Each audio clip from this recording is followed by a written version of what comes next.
పోతన గారు అంటారు, మట్టిలో ఆడుకుంటున్నటువంటి చిన్ని కృష్ణుడు ఆ మట్టి తీసి మీద పోసుకుంటే నాకు కృష్ణుడు కనపట్టలేదు, ఒంటి నిండా భస్మ అలుదుకున్న శంకరుడు కనపడుతున్నాడు, బాలశంకరుడు.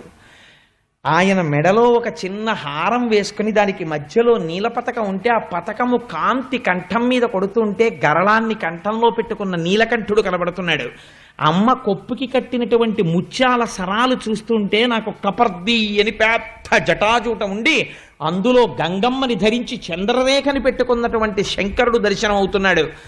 ఆ మెడ నిండా అమ్మ హారాలు వేస్తే నాగభూషణుడై పావులు ధరించినటువంటి శంకరుడు దర్శనం అవుతున్నాడు. చిన్ని కృష్ణుడు నా వంక చూసి, పోయిపోతానా, కృష్ణుడు శివుడు అని రెండు లేరయ్యా అని నాకు పాఠం చెప్పినట్టు కృష్ణుడు శివుడు అని రెండుగా కనపడుతున్నది ఒకటే తత్వము సుమా అని నాకు పాఠం